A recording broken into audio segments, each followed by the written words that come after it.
If you're wanting to know how to become a professional jazz piano player, or at least be able to play some professional gigs from time to time for a bit of a part-time fun hobby that pays a little bit of money, you are in the right place. So in this video, I'm going to talk about how I became a professional player, and we're going to talk about, do you have what it takes to get there? All right, let's get into it.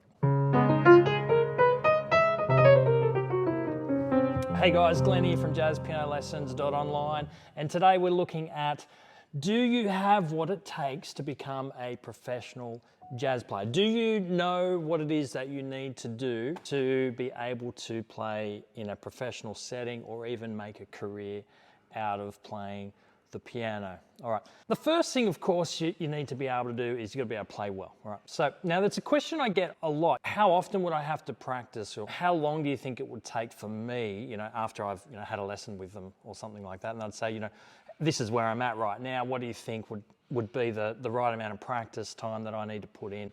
What are the things that I should be practicing in order to become a pro player? Now, of course, that's going to vary from one person to another person. But generally speaking, you've got to practice quite a bit to become a professional piano player. Now, what I did when I was in I think I was about 18 or 19, I started to get serious about it. And I just started practicing like 8 hours a day. And I did that for about 3 years. My goal, my strategy of how to become a professional piano player was just get ridiculously good, right? That was my goal. Now, I think I could have limited that by quite a lot if I had focused on the right things. So I want to share in this video some tips that I think will help you to be able to get there faster without having to do 8 hours of practice a day. You're still going to have to do a couple of hours of practice at least a day, or an hour a day focused if you just want to play some gigs here and there.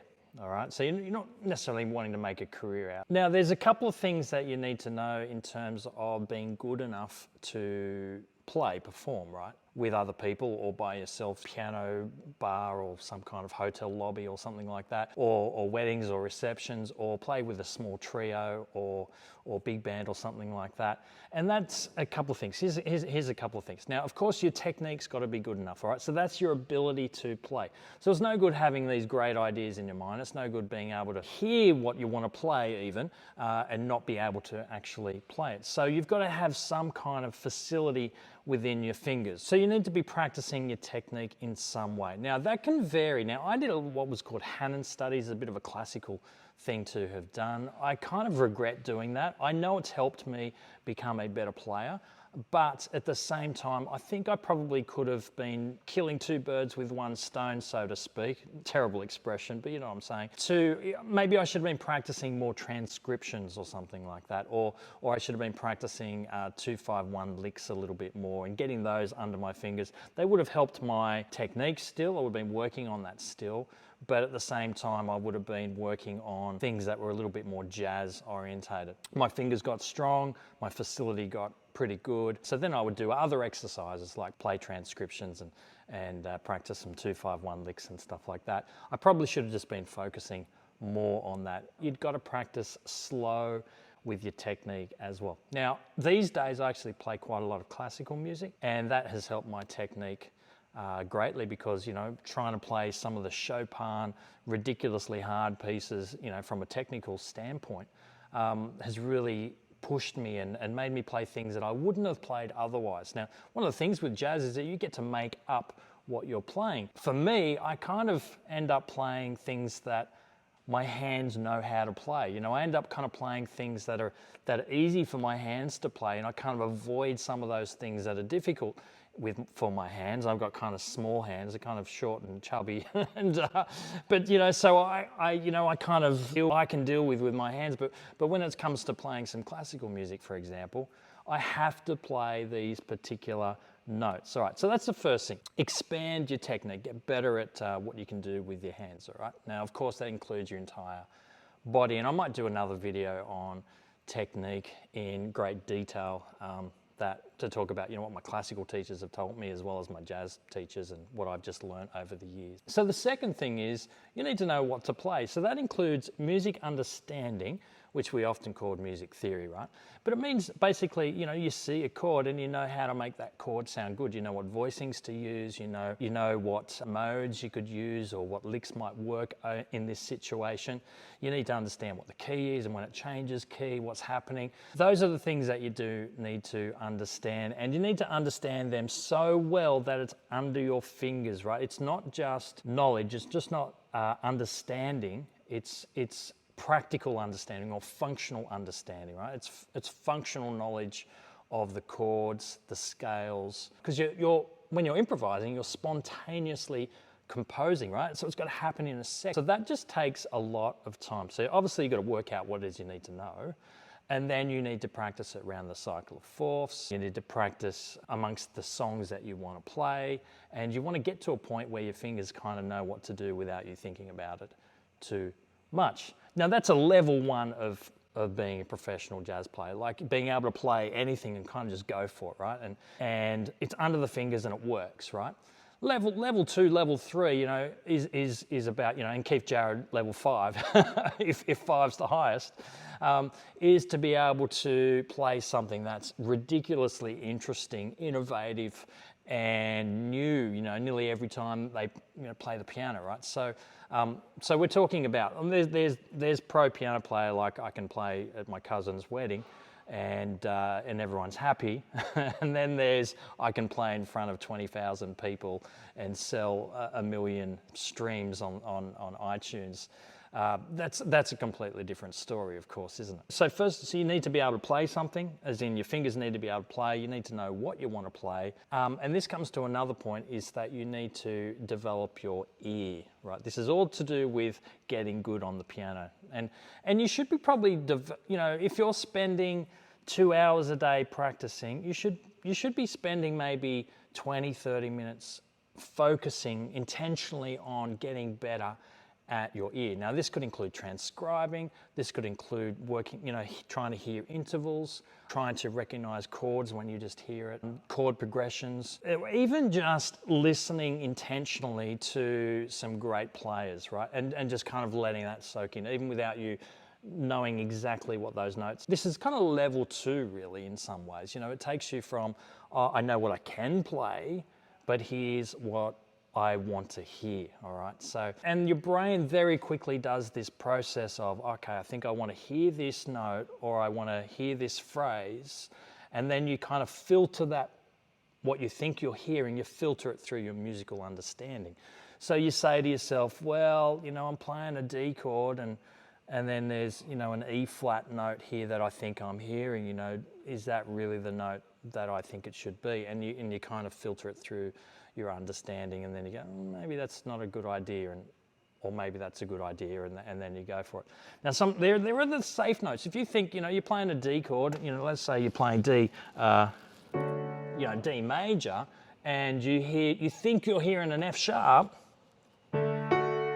it's quite safe, isn't it? But if you think you're playing a D chord and you think you're hearing an E flat, it's not quite as safe, So if you've got this kind of sound going on, and you think, all right, that E flat, all right, it's not as safe, is it, right? So you might be wanting that sound still, and if that's true, then you go for it. So that depends on the level of trust you have with your ears, I would suggest. All right, so that's 2 things. All right, so your technical ability, being able to understand what you're playing and hear what it is that you want to play to some extent at least as well. Sometimes people will get really good at music theory. Sometimes that's because their ears aren't that great. Sometimes people are not very good at the music theory, and that's because their ears are great. You want to be good at both. That's really going to help you big time. All right, a 4th thing that you need to do is get to know some other musicians. So I would go to as many jam sessions as you can.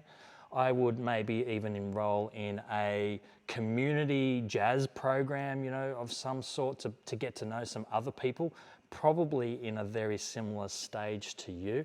And that's one of the things that I did. I went to the local conservatorium in Sydney. I got to know some great players, and I did some community courses. I actually tried out for the full-time jazz program and didn't get in. But in the process of getting to know a few different people there, some of the teachers there, and getting involved in a community band there at the Sydney Conservatorium, I got to know a whole bunch of great musicians. Now, whenever they had a gig, they were looking for a piano player. And so because I was their mate, because they knew me and they knew I could play, you know, they would give me a call and say, hey Glenn, you know, are you free this Saturday, you know, come in a couple of weeks. And I would do the same. If I had a gig and I needed a sax player, I'd call up one of my mates and say, you know, hey, you interested in doing this gig in a few weeks' time, if that makes sense. So you've got to know a few musicians. That's going to help you. Now, it's not essential. Do you have to? No, you can play piano on your own with nobody else around, you know, in a piano lounge or something like that. You won't need to, but it can be a helpful way. Now, it's also going to sharpen your skills too. It's going to give you more ideas. You hear them play, and then you get to react to them playing, and then they react to you playing, and that's really kind of what jazz is all about in many ways, is that form of communication from a musical point of view, which is spontaneous and innovative because of the collaborative nature of jazz. All right, so that's one thing I would do if you want to become a professional piano player, either part-time or from a career perspective. If you want to do it from a career perspective, I have a warning for you, and that is getting probably harder and harder. I think it used to be easier. I think it's now getting harder. All right, and now that's, if you want to do that as your full-time gig and not include teaching in that, you're probably going to need to practice something like 8 hours a day and just be one of the best in your area. Or you have to be so innovative and new in some ways that it just kind of captures everyone's attention in some ways. All right, so now if I could go back, I think I would have focused on becoming a part-time jazz musician and not a full-time jazz musician. Now here's why. Being a full-time jazz musician is inconsistent, doesn't always pay very well, and can be quite frustrating from that point of view. Having it as a part-time thing, or a, you know, almost like a hobby kind of thing, it means that you could say no to gigs that you don't want to play. It means that you didn't have to worry about it. If there's no gigs coming up, you could whatever else you wanted to do and do that. I actually dropped out of an accounting degree. I was 2/3 of the way through. I dropped out of that to pursue full-time jazz piano. I don't regret doing it because I am who I am because of it, and probably would have hated doing accounting. But at the same time, I feel like if I could go back knowing what I know now, I might have become an accountant and done accountancy 2 days a week, not 5 days a week, you know, done it 2 days a week, made a bit of money in those 2 days, and then focused on some of the other parts of my life that I like doing, which maybe don't bring in as much money, like playing jazz piano, right? So that's, it's not my advice to you to say, you know, don't pursue a full-time jazz gig, but just to say, you know, like there may be other options, you know, do something else part-time that makes a bit more money, and then do the part-time thing, jazz. That's an example for you. Now, of course, you can always do teaching. There isn't a lot of jazz piano teaching around. I teach a lot of kids as well as teaching jazz as well. So when I teach kids, I'm teaching them how to, you know, what are the basic notes of the piano. We teach basic songs.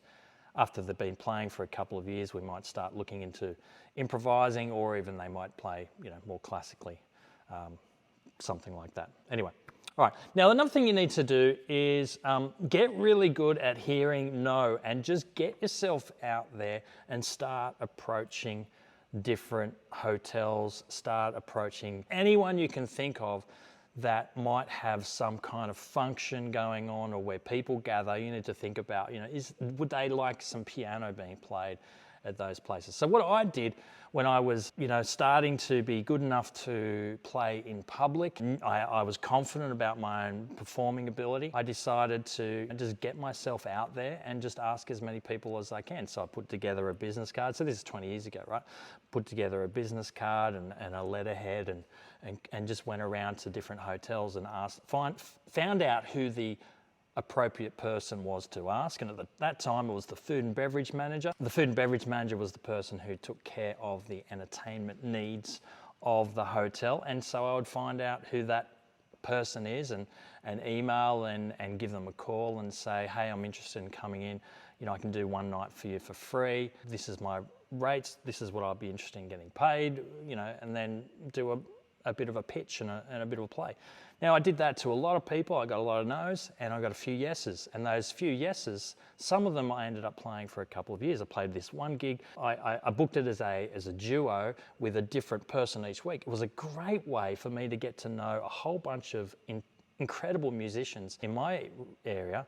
And so I would play with almost a different person every week. And then those people then would sometimes ask me to play gigs with them as well. So it worked out really well. And so that was a great way to do it. And I did that for a couple of years. And then that food and beverage manager moved on to a different place, a different hotel. And she gave me a call and said, hey, Glenn, do you want to play piano at this hotel as well? And so that was a solo gig where it was just me and the piano. But that was, 2 gigs that lasted quite a while for a number of years. That was on top of, different big band gigs and other trio gigs and occasionally some covers band gigs and stuff like that as well. All right, so you've got to get used to hearing no and just be confident and just get out there and do it. Make sure that you look right for the hotel. If it's a fancy hotel and everyone's wearing suits, well, turn up in a suit. If it's a funky place and everyone's wearing whatever it is, kind of check out the place and go dressed appropriately for that particular place. If you've got any specific questions on that, I'd love to hear from you. Write them in the comments below and say, hey, this is where I'm at, Glenn. What do you think that I should do to, get from where I am now to what my goal is? All right. All the best, guys. I'll see you real soon. Thanks for joining in. And if you made it this far, you're an absolute legend. And maybe this is our first time you've met and you might want to subscribe as well. All the best, guys. I'll catch you later.